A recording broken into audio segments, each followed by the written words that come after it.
d'investir dans des entreprises qui étaient en grande partie qui s'appuyaient sur du capital de risque.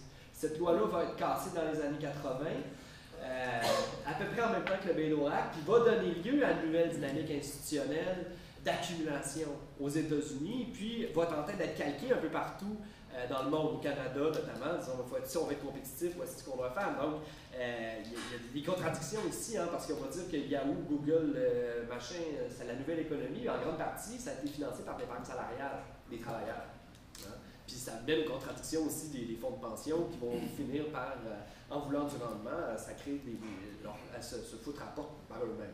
Donc ça va pour les rapports de propriété, je dirais, c'est ce que je pourrais répondre rapidement. Sur la question du financement public, il faut faire attention parce que il y a, dans le contexte où on dit, bon, il faut accumuler de plus en plus sur l'innovation, de la recherche, etc., il y a énormément d'argent public qui s'en va là-dedans.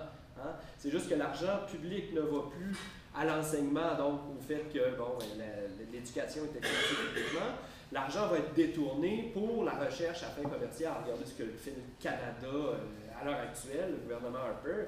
Ils mettent énormément d'argent, notamment dans les nouvelles politiques de développement du génome humain, etc. Je pense que c'est 60 milliards qui a été mis en 3 ans pour développer la nouvelle logique ailleurs qui est pensée au CDE, qui est la bioéconomie, donc la modification des gènes, des plantes, etc., comme stratégie de relance économique. L'Union européenne a lancé aussi son projet pour essayer en stratégie de relance économique. Donc, énormément de financement public qui va là-dedans. C'est juste que l'argent public qui servait autrefois justement à financer l'éducation plus ou moins gratuite pour les étudiants va aller directement à de la recherche plus fondamentale. C'est de la recherche appliquée qui va servir au développement du capitalisme national. Donc, il faut voir que moi, je pense que l'OCDE, son rôle est plus celui d'un percolateur d'idées qu'une contrainte coercitive.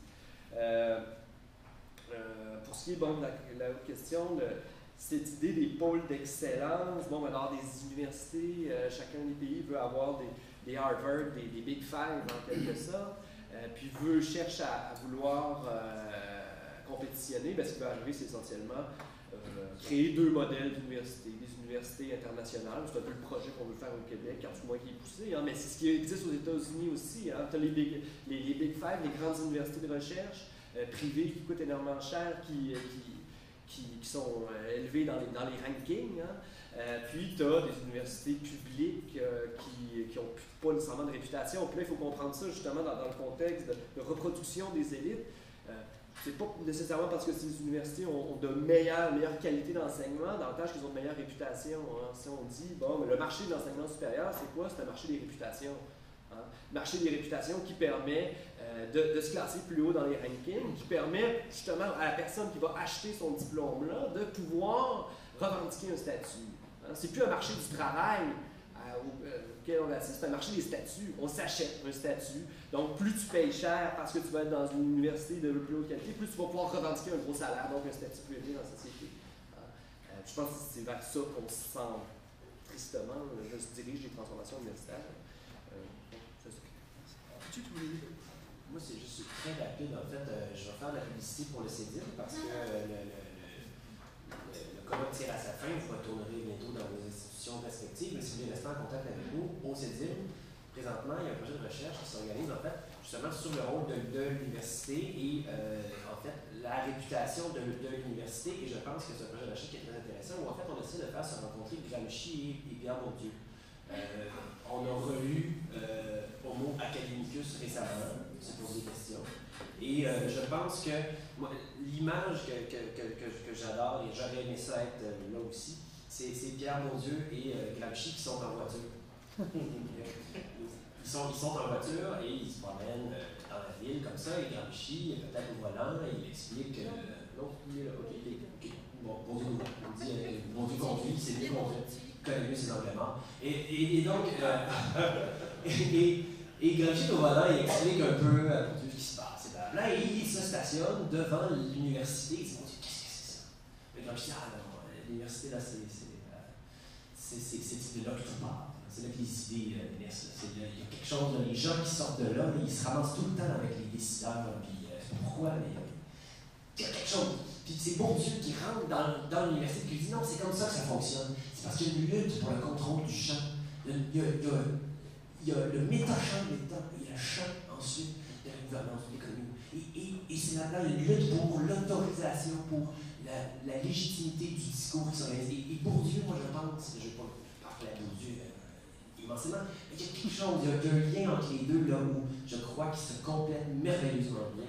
Et quand on se pose la question du rôle de l'université, du changement de l'université, de la modification, de l'évolution en fait, de l'université dans nos sociétés actuellement, présentement, il y a quelque chose de très, très intéressant qui s'organise. S'il y a des gens qui sont en France dans quelques semaines, Rémi et moi serons à Sciences Po pour présenter notre projet de recherche, en fait, entre autres, sur ça, l'évolution de la doctrine américaine en droit international, d'un point de vue gramsciano-bourdieusien, ce que j'espère. Mais je pense qu'il y a quelque chose là-dedans qui est très intéressant. C'était juste une petite recette. Restez en contact parce que c'est bien que vous aimez. Merci. Madame la coordonnatrice, est-ce qu'on peut dépasser de 5 minutes? Donc on peut aller pardon, 5 minutes, ça va. Jusqu'à midi 5. Donc il y a 2 questions, donc il nous reste exactement 10 minutes, 9 minutes maintenant. Bon, au niveau des questions, je pense que ça peut être assez bref. Ça s'adresse principalement à Alexis, je pense. Mais moi, j'aimerais qu'on réfléchisse, puisqu'on est à peu près tous des universitaires, sur le rôle actif que jouent les universitaires dans la transformation actuelle des universités, entre autres de passer assez vite sur la réforme des programmes. Moi, je regardais une proposition qu'on débattra dans mon département la semaine prochaine sur les critères de promotion. J'étais horrifiée à quel point les gens se flagellaient. Il me semble que ça, c'est un truc tout à fait non examiné. Comment, en fait, ces réformes-là ne seraient pas possibles. Et d'une certaine façon, l'espèce de description que nous a donnée sur ce qui s'est passé à l'école de Chicago, c'est un peu une illustration de ça. C'est comment les universitaires contribuent à transformer l'université dans le sens de l'idéal. Merci. Une dernière question, intervention. Bonjour, merci de votre analyse. J'ai trouvé vos présentations extrêmement intéressantes et je suis d'accord avec Maya que vous touchez des thèmes qui sont extrêmement importants. Je vais commencer par Violaine. J'ai 3 questions, deux questions à un commentaire. Pour Violaine, je ne connais pas du tout le débat en droit. Je ne savais même pas qu'il existait quelque chose qui s'appelait la summa divisio. Donc j'ai appris des choses et je trouve intéressant. J'avais une question sur ce que tu proposes, c'est de théoriser l'hybridité.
un peu montrer qu'ils ont un problème de légitimité, qu'ils sont obligés quand même de se baser sur des choses scientifiques.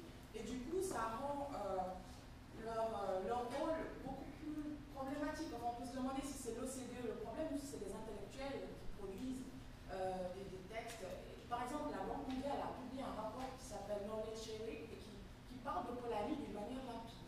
Donc, voilà, c'est ce genre de questions. Et puis, j'avais un commentaire pour Mathieu. Très rapidement. Oui, je me demande si tu as regardé un peu ce qui se passe en France sur un sujet économique, notamment chez Calon en Louisiane, sur la performativité des sciences sociales. Ils ont clairement étudié sur les sciences économiques et je voulais savoir si tu avais vu ça. Je vais commencer. Juste sur la question, oui, tout à fait. L'OCDE produit des rapports scientifiques. Mais scientifiques, c'est qu'il s'agit de savoir basé sur quel paradigme. L'OCDE, les théories du capital humain, les rapports de l'OCDE sont basés en grande partie sur les théories de Gary Becker. Puis, on leur donne un caractère scientifique alors qu'elles sont extrêmement idéologiques. Donc, à ce moment-là, effectivement, elle pose la question de est-ce que l'OCDE, c'est pas le problème des intellectuels? Bien, effectivement, ils vont quand même aller chercher les intellectuels qui correspondent à leur vision du monde pour produire leur rapport. Notamment, vous parlez de celui sur l'économie fondée sur le savoir, mais ils en ont fait un autre par la suite qui a été signé par Brian Kelly, je pense, quelque chose de même, Mesurer la valeur du savoir, qui lui est un philosophe post-humaniste. Donc, il va encore plus loin que les théories du capital humain, la théorie des transhumains, des cyborgs, etc. Donc, on peut se douter que probablement c'est une voie qui risque d'être mise de l'avant par l'OCDE, notamment qu'ils ont écrit leur dernier rapport qui s'intitule Vers la bioéconomie, donc qui pousse pour l'imitation génétique, etc., comme nouvelle dynamique d'accumulation. Pour la question du rôle actif des universitaires, tout à fait, c'est tout ce que Baillargeon dit, je pense, dans son bouquin, c'est l'ennemi intérieur. Ben effectivement, mais je pense qu'il faudrait réfléchir à cette question-là. Je me demande s'il n'y a pas là un problème générationnel dans la mesure où c'est les anciens universitaires qui conservent un rapport critique par rapport aux transformations dans la mesure où ils ont connu un autre modèle. Tandis que les jeunes universitaires ont été dressés assez rapidement à la nouvelle dynamique de compétition, de recherche de subventions, de production internationale, etc. Donc, ont l'incapacité, ou du moins, sont moins en mesure d'avoir une réflexivité par rapport à la pratique, à leur pratique, puis tendent à accepter assez facilement ces transformations-là, puis à les mettre de l'avant sans vraiment, je sais pas, réfléchir par rapport à ça, mais ça, ce serait effectivement un débat, ou moins quelque chose à aller fouiller. Je pense que moi, ça serait mon hypothèse, mais il y a aussi, je pense, derrière tout ça, le rôle hégémonique dans la mesure où il y a énormément de gratification qui est donnée aux universitaires qui adoptent ce modèle-là, bon, les voyages, etc. Je sais pas. Mais là, je lance ça vraiment sans avoir de réflexion à brûle pour toi. Merci. La réponse à la fille, c'est non. Ça me fait plaisir qu'on en parle ce midi. Violaine, pour terminer. Alors j'arriverai. Je pense qu'il y a eu un petit malentendu. Oui, mon ami. Il n'est pas question dans mon propos de faire disparaître complètement la summa divisio. Bon, le savoir disciplinaire s'est tout mêlé, on ne sait pas ce que j'ai proposé, mais seulement mon but c'est de se libérer de ces effets cécifiants qui nous empêchent, comme l'heure nous dit, qui nous empêchent de voir les problèmes et d'apporter des solutions quand ça serait le temps. Ma proposition est d'ajouter deux petits concepts alternatifs à dessin subversif qui auraient pour effet de déconstruire les ornières qu'apporte le savoir juridique dominant. Okay?